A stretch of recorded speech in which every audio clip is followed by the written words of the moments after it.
Hey everyone, and welcome back to the Nerdy Multiverse, and yet another breakdown. As today, we will be breaking down and giving our initial thoughts on episode 7 of the brand new Marvel series on Disney+.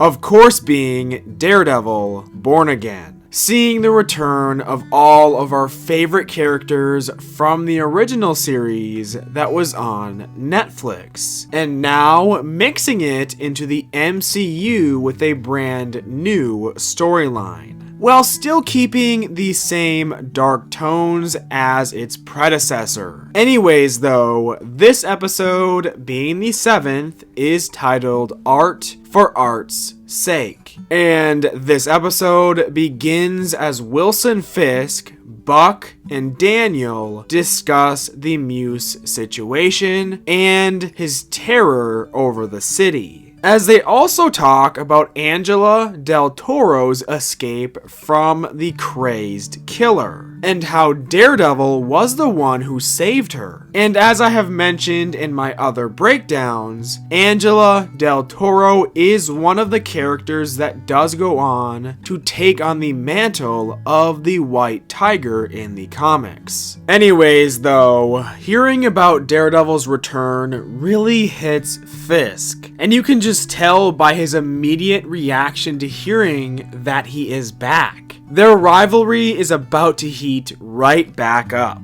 After this, we get a quick little scene of Angela in the hospital, as she clearly is having dreams or visions of when she was captured and nearly killed by Muse. But she also remembers Daredevil saving her. This part also focuses a little bit on the fact that she heard Daredevil's voice. And of course, she knows Matt personally as well now. So I have a feeling that this is going to end up with her figuring out that Matt is Daredevil. People like Cherry, Karen, and the late Foggy Nelson all knew that Matt was Daredevil, whether he wanted them to or not. It's bound to happen with certain characters. And this brings us into the next scene, as Heather sort of calls Matt out for not always being around and lying about being at work,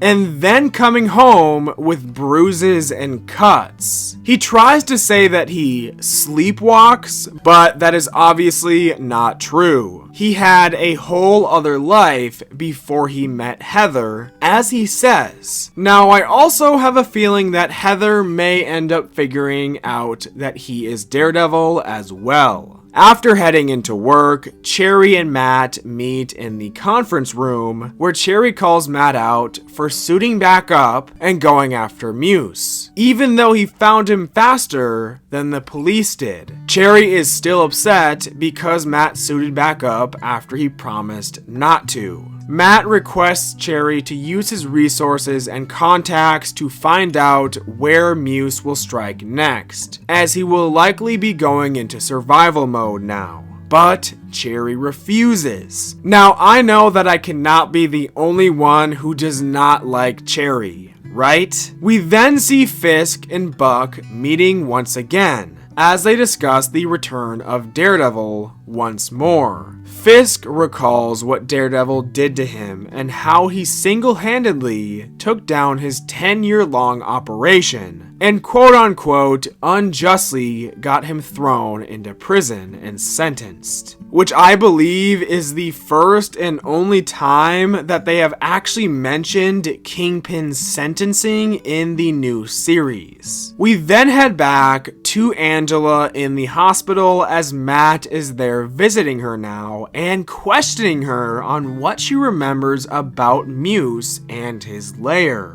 Anything specific that stood out more than anything else? Obviously, besides the blood paintings on the wall, the murals on the wall, and the bodies of his victims that he still had hanging around, similar to his lair in the comics, she also mentions these portraits of people's faces that he kept talking about and doing. As she recalls all of these things, the police detectives move into his lair to start gathering evidence. Vanessa then meets with Luca at the same spot that Buck met all of the family leaders in a previous episode. Luca tries to suggest a change, hinting at taking Fisk out, and going back to the old days when Vanessa was running everything while Fisk was gone.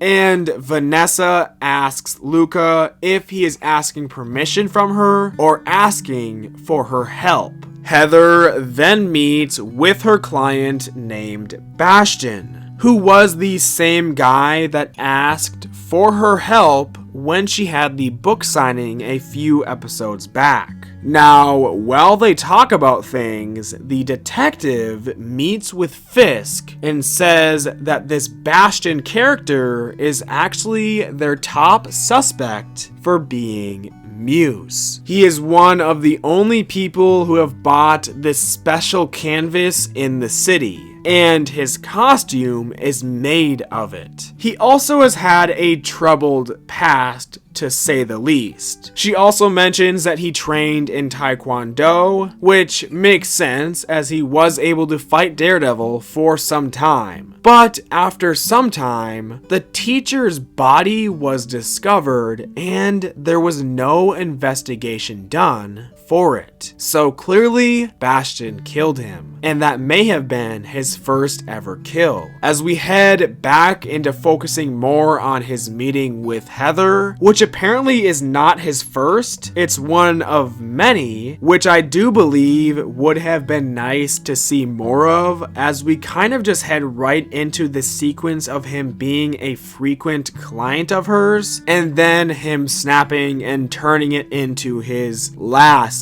meeting. Anyways, though, he talks about how he hated Taekwondo and has always wanted to be an artist, the man that he is today now, as he says that Heather has helped him become that, and she is the key to it. His nose starts bleeding mid-meeting, likely from taking the beating from Daredevil in the previous episode, but he uses the blood to paint the shape of the Muse mask, which is also what he carved into the eyes of his victims from time to time. Heather pieces things together and realizes that he is the serial killer known as Muse. This whole sequence was very creepy, and the actor playing Bastion, or Muse, being Hunter Doohan, did a very good job displaying those creepy vibes. Before Heather can get out of the room, he knocks her unconscious and gets ready for his final act. Meanwhile, in his own lair, Daredevil arrives to examine the portraits that Angela told him about earlier. He ends up figuring out that Muse is going to go to Heather next, as he feels the more detailed portrait of her face, in the same way that he touched her real face at the beginning of the episode before he went to work. Now, on another note, one of these other portraits of him looks almost identical to what his face looks like in the comics, as it was completely disfigured, unrecognizable, and almost demon-like. Officer Powell ends up catching Daredevil in the act and gets knocked out by him a second time this season. After waking back up, he informs Fisk of Daredevil's presence and that Muse is going after Heather, who is also, of course, Fisk and Vanessa's relationship therapist. So not only would her death deeply affect Matt, it would also likely hurt Fisk in a way. Heather wakes back up to Bastion being in the Muse costume and only wanting to be referred to as Muse. She calls him and anyone who has to hide their face with a mask a coward, which I guarantee Matt ended up hearing before he comes swinging in right as Muse lays down what is likely another canvas piece and gets ready to, well, display Heather.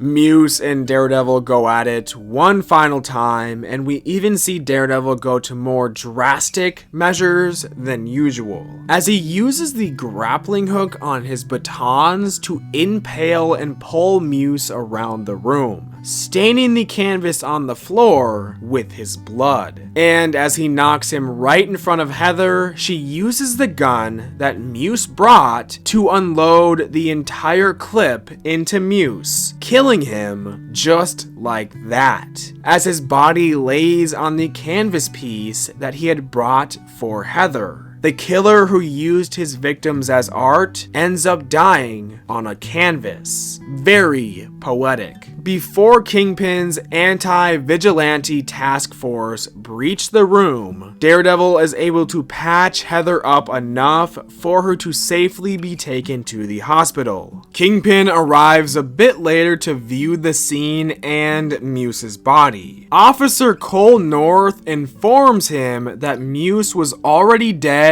when they arrived, and that Daredevil was likely on scene as well. But Fisk needs the public to sway towards him, so he plans on changing what actually happened. The chaotic environment leaves it hard to really determine what truly happened, as he says. And Muse was shot and killed, not beaten up and left to be arrested. So Fisk will tell the city and the media outlets that his task force was responsible for handling the serial killer, which Cole agrees to. Now, if they are really going to go full throttle with making Officer Cole North a corrupt cop that works with Kingpin, I'm not entirely sure how I will feel about that, because it is very out of character, at least compared to his comic book counterpart. But it does seem they're going that route, as I do believe we also see that Punisher symbol tattooed on his arm as well.